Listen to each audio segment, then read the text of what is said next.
I was making really, really good money. My brother-in-law was taking great care of me and I could work my own hours. As I progressed through and became less and less enamored with what was going on, because anything becomes work after a while, right? And so if you take a trip up to Big Bear for 4 days and you're tasked with making 4 movies and you have grips and gaffers and, lighting people and talent, and these talent, they're always, doing drugs in the back room and they're not reliable. It becomes a chore as well, right? So what kind of brought you out of this? What really began to wear at me was my children began to grow up. I realized that each woman on my set was somebody's daughter. I mean, literally speaking, I held my daughter in my arms and I started picturing each of the girls on the set at some point had a father and mother who looked at their life and their life trajectory and was excited about whatever was going to happen in their lives.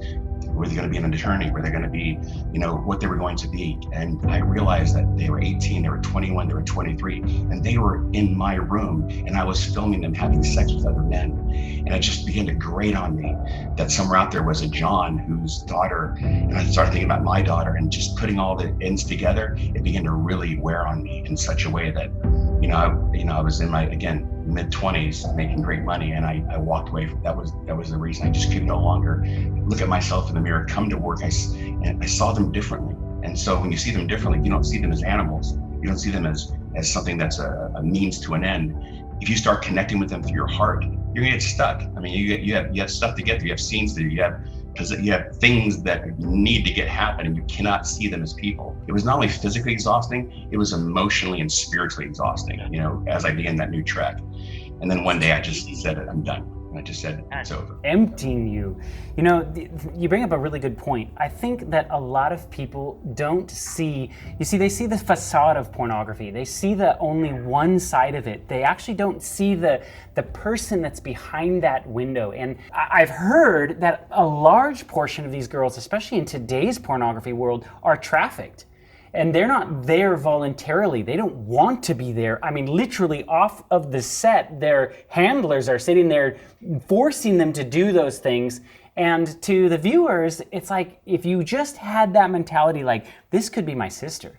This could be my daughter. And hopefully that would repulse you from wanting to engage in that. Because really, if nobody watched it, nobody was involved in it, nobody bought it, there would be no industry. Mm-hmm. And to piggyback off of that, you actually said you had to change your perspective from viewing these people as animals to actual human beings. Can you speak to how the talent, as you call them, are treated, especially when a monetary value is added on their worth? So at the time that I was working, there was a talent model, an agency, it was a porn agency called World Modeling. It was in Van Nuys on Van Nuys Boulevard.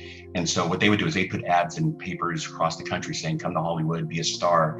And they would attract them that way. So there's no handlers, there was no, forced sort of slavery. Having said that, slavery doesn't have to be bondage, right? You can be enslaved to your dreams and your aspirations, your desires to be seen as a human being, your desires to be a part of something bigger than you. And so these girls would come, they'd flock in and we'd go to the modeling agency and we had little cards we'd fill out and we'd take pictures of them. And then when we do shows, we would go through our files and look. And so invariably these girls, like I said, they weren't trafficked.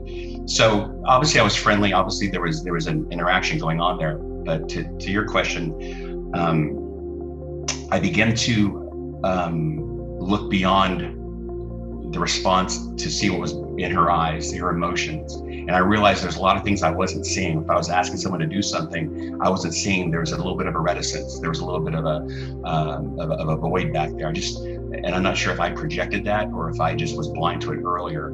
But our interactions became more, I began to analyze them more and realize that there was a lot of holes back there.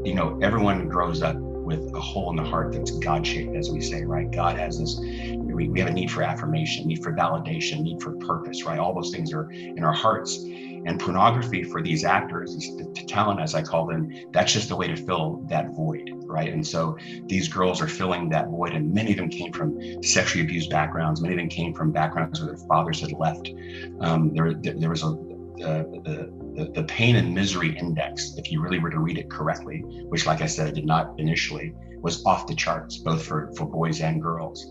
And so I guess to answer that question, is I began to note that pain and misery index in a way that had them looking like wounded individuals rather than, I was telling Scotty earlier, they come on the set saying, I'm free. Society out there puts these bondages on you. You have these handcuffs about purity and being puritanical. We don't play that. We're free of all that. So they come with this liberty and this sort of joy, this fake joy. But when you drill into it, you realize that they're just in bondage to something different. They're not free. They're as free as the drug addict is free from his drugs. They're as free as the alcoholic is free from their alcohol, right? They're not free. How important do you think relationships are? Like between humans? Because you were saying that you would look at your daughter, and as you saw her grow, it made you change your view of these girls that you were filming. So someone who has an addiction to pornography, or maybe who is in this world, how important do you think their own personal relationships are? Do you think that they should go work in day camps or something like that, surround themselves with things that can kind of like, I don't know, humanize them a little bit more to kind of break them out of this tunnel that they're in? I think that's an amazing idea, because you're exactly right. We have a relationship with our Father that's broken, that's altered, right? And so many times God uses relationships in our lives to mirror Him, to restore that, right? And so the more relationships you have, and sometimes it's just one. Some of the people that we're talking to that are listening to this just have one relationship with one person that can save them, that the mirror that they look at when they see them gives them enough to give them hope, right? And give them a way to move forward. And so the more of those that you establish, absolutely, I think that'd be a great idea. I was fortunate, providential, that I had a child growing up, and a father's love for his child. God leveraged that to overlay what I was going through to make sure that He broke his son, away from that. I also wanted to harken back to what Scotty said. This is so important. It's like I'm a reformed cigarette smoker, and so I know what it's like to quit over and over again, and the shame and the guilt, and you start to think that it can never happen. And those of us who have been in that side of the business, or even those who just watch pornography, know that there's a point where it seems glorious, and there's a point where it's shame and guilt, and they're not that far apart. And so every time you go there, it feels like failure, right? It feels like I can never do this. And if you do it 10 times, you feel that low. Imagine doing it 100 times. I know the folks I'm talking to right now, they know this, because I went through this over and over. It can be interminable, it seems sometimes. But I love what Scotty said, that God is always grace, full of grace for everybody, no matter if it's 10 or 100 or 1,000, whatever it is. And the way I reference that in my mind is I say to myself, we live in time, and we decide that God sees me now, and I'm clean, I'm pure, and I'm not ever going to do that again.